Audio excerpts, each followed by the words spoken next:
오늘 이 시간 하나님께서 우리에게 주시는 말씀은 요한복음 13장 31절에서 35절까지의 말씀입니다.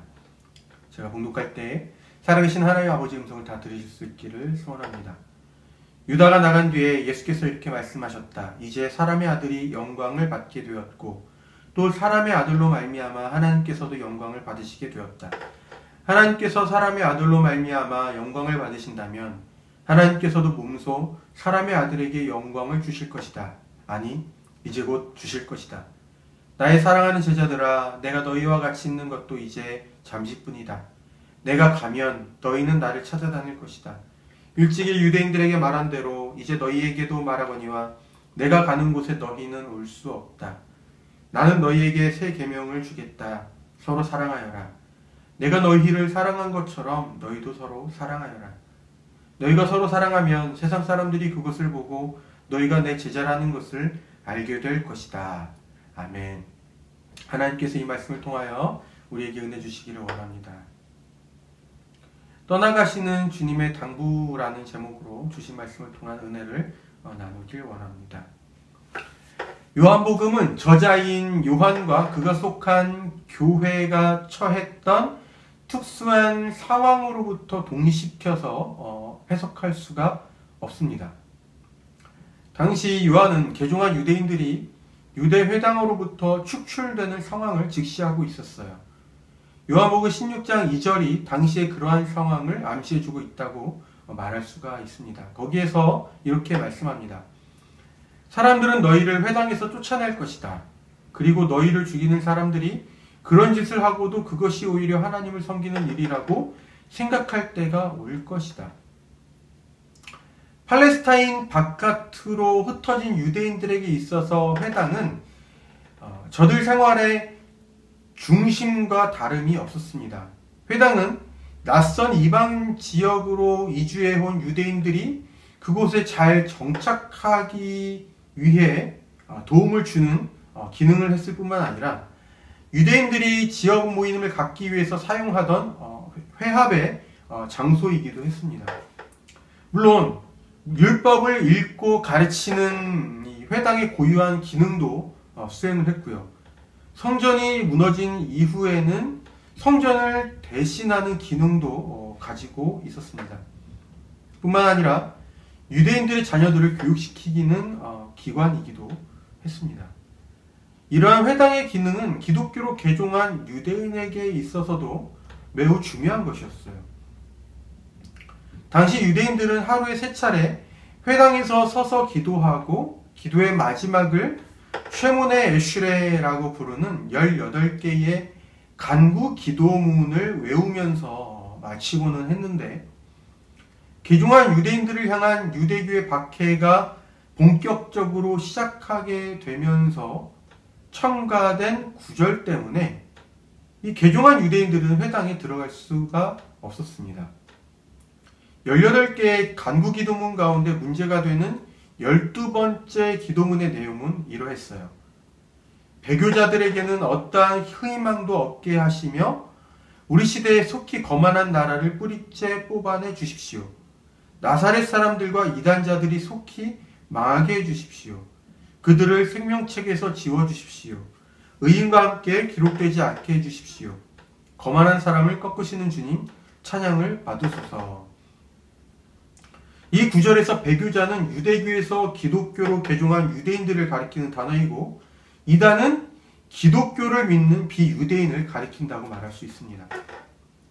기도문이 이러하니 기독교로 개종한 유대인들이 회당의 예배에 참석해서 공동기도문을 외움으로 인해서 스스로를 저주하는 이 기도에 동참할 수는 없었습니다. 그렇기 때문에 공동기도문에 이 구절이 포함된 이후부터 회당의 예배에 개종한 유대인들이 참석할 수 없게 된 것이죠. 그렇지만 이처럼 개종한 유대인들이 유대교인의 증오의 대상으로 낙인 찍히고 회당으로부터 축출당하던 상황은 단순히 유대인으로서의 어떤 수치스러운 일만을 의미하지는 않았습니다.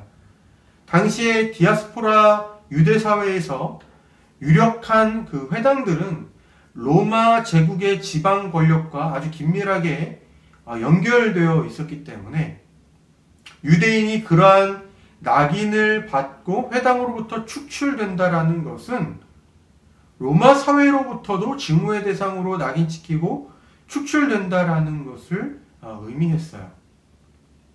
요한이 속했던 교회가 겪어야 했던 이 배제와 추방의 현실이 바로 이러했다라는 것입니다. 회당에서 증오의 대상이 되었으면서도 세상에서도 증오의 대상이 되고 회당에서 폭력을 당해야 했던 것처럼 세상으로부터도 온갖 폭력의 대상이 되었으며 회당에서 모든 재산과 자격을 박탈당했던 것처럼 세상으로부터도 또한 그러한 취급을 받았다라는 것이죠. 그러면 우리는 과연 그러한 일들이 어떻게 일어날 수 있었는가? 이것을 물어볼 수 있습니다. 여기에 대해서 제3시대 그리스도교 연구소의 김진호 실장은 당시 개종한 유대인들을 향한 유대교인들의 이와 같은 축출과 배제가 그 회당의 당국자와 같은 특정한 몇 사람에 의해서 발생한 것이 아니라 회당 내 예배 공동체의 합의를 통해서 수행된 것이라고 말했습니다. 그러한 일은 개종한 유대인들을 향한 무슨 사적인 원한이나 편견이 아니라 예배 행위의 일부로서 작동된 것이었기 때문에 그것은 폭군같이 유달리 사악한 얼굴을 가진 사람이 아니라 회당 공동체와 연루된 모든 사람들에 의해서 자행된 것이라는 말입니다. 하나님을 믿는 사람들이 어떻게 그럴 수 있었는가 되묻고 싶지만 당시 유대인들이 18개의 기도문을 외울 때에 개종한 유대인들을 저주하는 구절을 외우면서도 그것과 함께 하나님을 찬양한다라고 고백하는 것을 보면 그들이 개종한 유대인들을 향해서 자행하는 그 배척과 축출을 하나님을 위한 일로 믿었기 때문에 그렇게 할 수 있었다라는 것을 우리가 확인하게 됩니다. 그러면 어찌해서 유대인들은 그토록 기독교인들을 핍박했던 것인가를 우리가 물어볼 수가 있겠죠. 주 1세기 교회들이 유대교로부터 많은 핍박을 받았던 것과는 다르게 쿰란 공동체는 상대적으로 덜 받았습니다. 왜냐하면 쿰란 공동체가 가진 중심적인 세계관의 특징들과 당시 유대교의 그것 사이에는 많은 부분이 공유되고 있었기 때문에 그래요. 그렇지만 교회 공동체는 그런 특징들을 가지고 있지 않았습니다. 유대교는 오히려 기독교에 대해서 이러한 인식을 가지고 있었어요. 가령 유대교가 전통적으로 중요하게 여기던 것들을 기독교가 해체시킨다거나 오랜 기간 삶의 기초로 삼아왔던 전통적인 상징들을 기독교가 무시한 채 오직 하나님의 온전한 목적을 따라서만 행해야 한다고 주장한다는 식으로 말이죠. 이처럼 기독교가 유대인들의 세계관에 도전하고 그들의 세계를 끝장내려고 한다라는 인식이 결국 교회를 향한 유대교의 박해로 이어지게 된 것이다 라고 우리는 이해해도 될 것 같습니다. 이러한 박해의 현실 속에 있는 성도들에게 요한은 예수께서 제자들과 마지막 만찬을 나누시던 때의 이야기를 전하고 있습니다. 요한이 볼 때 그것은 지금 박해의 현실 속에 있는 성도들에게 꼭 필요한 메시지를 담고 있었어요. 요한이 전하는 내용은 이러합니다. 마지막 만찬에서 예수님은 제자들의 발을 손수 닦아주셨습니다. 그러한 일은 종이 주인이나 혹은 주인의 초청을 받은 손님들을 향해서 행하던 종의 역할이었기 때문에 제자들의 스승이던 예수께서 그와 같은 일을 하셨다라는 것은 당시 아주 파격적인 행동이었어요. 그렇게 제자들의 발을 모두 닦아주신 이후에 식사를 하시고는 제자들에게 하시는 말씀이 바로 오늘의 본문 말씀입니다. 사실상 오늘 본문 말씀으로부터 제자들을 향한 예수님의 고별 설교가 시작된다라고 말할 수가 있어요. 예수께서 말씀하신 구절들 가운데 31절과 32절은 33절의 빛 아래에서 이해될 수 있습니다. 33절에서 예수님은 이렇게 말씀하십니다. 나의 사랑하는 제자들아, 내가 너희와 같이 있는 것도 이제 잠시뿐이다. 내가 가면, 여기에서 간다라는 단어는 죽음을 은유적으로 가리키는 말이에요. 예수님은 여기에서 당신의 육체적인 죽으심을 제자들에게 말씀하고 계시는 겁니다. 예수님의 말씀처럼 그분의 죽으심은 1차적으로는 제자들과의 이별을 의미하고 2차적으로는 예수께서 부활하시고 승천하신 이후에 그분께서 다시 오시기까지의 그 중간길을 살아가는 모든 성도들과의 이별을 의미한다라고 말할 수가 있어요. 그래서 이 32절에 하나님께서 사람의 아들로 말미암아 영광을 받으신다라는 말을 에베소서 1장 5절을 빌려서 표현하면 이렇습니다. 하나님께서는 예수 그리스도의 죽음을 통하여 우리를 당신의 자녀로 삼으셨습니다. 그렇기 때문에 바울은 에베소서 1장 6절에서 이렇게 고백합니다. 사랑하시는 아들을 통하여 우리에게 거저 주신 이 영광스러운 은총에 대하여 우리는 하나님을 찬양할 수밖에 없습니다. 마찬가지로 32절에 하나님께서 사람의 아들에게 영광을 주실 것이라는 말도 에베소서 1장 20절에서부터 23절을 빌려 표현하면 이러합니다. 하나님께서 죽임당하신 예수 그리스도를 부활시키시고 하늘로 올리셔서 그분의 오른편에 앉히시고 모든 만물을 예수 그리스도의 발 아래에 굴복시키셨습니다. 이러한 맥락에서 보면 본문 말씀 31절에서 33절까지의 말씀은 예수께서 죽임당하시는 일이 비록 제자들과 이별하게 되는 일이기는 하지만 그것이 이 세상 사람들을 그분의 자녀로 삼으신다는 하나님의 사랑을 드러내는 일이 됨과 동시에 모든 만물에 대한 통치권이 예수 그리스도에게 있음을 드러내는 일이 된다는 것을 말한다라고 볼 수 있는 것이죠. 이것은 예수 그리스도께서 겪는 부당한 고난과 죽음이 세상 권력과 통치자에 대한 패배가 아니라 오히려 하나님의 구원 계획에서 일어나는 영원한 승리를 성취하는 것임을 일깨워 주는 것입니다. 이것은 마찬가지로 요한이 지금 보고 있는 신앙 때문에 유대교인으로부터 박해를 받고 있는 그 성도들에게 소망을 주는 메시지가 되었던 것인데 그것은 예수께서 겪으신 고난과 죽으심이 하나님의 영광과 또 예수님의 승리를 드러내는 것이듯 지금 우리가 겪는 이 고난의 시간도 또한 그러할 것이다 라는 소망인 것입니다. 34절과 35절은 우리에게 새 계명으로 알려진 말씀이에요. 예수께서는 제자들에게 주신 이 새 계명은 내가 너희를 사랑한 것처럼 너희도 서로 사랑하여라 라는 이 말씀이었습니다. 요한이 볼 때에 예수께서 주신 이 새 계명의 말씀도 지금 유대교인으로부터 핍박을 받는 성도들에게 꼭 필요한 말씀이었어요. 외부로부터 박해가 있을 때에 내부가 더욱 결집해야 무너지지 않을 수 있습니다. 서로 사랑하는 사람들은 위기를 맞아 고통을 받을 때에도 그 시간을 견딜 수 있는 법이죠. 그런데 제자들이 예수께로부터 이 말씀을 들었을 때 특히 내가 너희를 사랑하는 것처럼 이라는 대목을 들었을 때에 제자들이 가장 먼저 떠올렸던 장면은 아마도 그날 저녁 예수님께서 그들의 발을 씻겨주셨던 장면이었을 것입니다.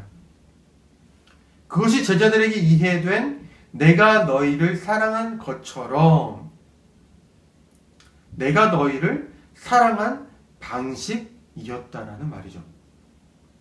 그렇다면 그 사랑은 무엇을 말하는 것인가 우리가 질문할 수가 있겠지요. 유대인과 세상의 권력연합이 만들어낸 그 세상은 상호 호혜의 사랑이 아니라, 계층 구분이 없는 상호 호혜의 사랑이 아니라 위에서 아래로 하사하는 사랑을 제도화한 사랑이었습니다. 그렇기 때문에 가난하거나 억눌린 사람들은 영광을 누리고 있는 저 위에 있는 사람들로부터 선물을 받듯이 사랑을 받아야만 했어요. 사랑은 부자가 가난한 사람을 향해 빵을 던져주거나 동전 몇 개를 던져주는 식의 위로부터 아래로 향하는, 아래로 하사되는 것이었다는 것이죠. 하지만 당시 세상은 그것마저도 지켜지지 않았습니다. 적어도 그러한 세상이 무언가 잘못되어도 단단히 잘못되었다라는 생각을 가진 사람들의 눈에는 궁핍한 자와 연약한 자들에 대한 가진 자와 권력자들의 폭력과 배제가 넘쳐나는 세상이었다는 것입니다. 그래서 비록 보리떡 5개와 물고기 2마리였지만 예수님 때문에 배불리 먹었던 경험을 했던 사람들은 예수님께 대해서 그분이 선한 왕으로서 세상의 악한 왕을 제거하고 그분께서 이루시는 사랑의 정치를 기대했던 것일지도 모릅니다. 하지만 요한복음에서의 예수님은 세상의 영광과 영예를 등에 업고서 그 권력으로 행하는 사랑이 아니라 낮아져서 사랑을 행하는, 심지어 죽기까지 낮아져서 영광스럽게 되는 존재였습니다. 그분이 선택하신 사랑의 방식은 스승이었지만 제자들 앞에 무릎을 꿇고 제자들의 발을 씻겨주시는 것이었어요. 이것이 예수께서 말씀하신, 그리고 제자들이 파격적으로 경험한 예수께서 행하신 사랑의 방식, 내가 너희를 사랑한 것처럼의 그 방식인 것입니다. 이것은 당시 사람들에게 익숙했던 위로부터의 사랑이 아니라 아래로부터의 사랑이었기 때문에 말 그대로 새로운 것이었습니다. 유대교인들로부터의 이 배교자 이단으로 낙인시키고 회당으로부터 축출될 뿐 아니라 회당에 대해 가지고 있던 재산과 자격까지 박탈당하고 세상으로부터도 폭력과 박해에 노출되었던 요한 당시의 교회 공동체들에게 요한은 이 본문 말씀을 통해서 2가지를 일깨워 주고자 했던 것 같습니다.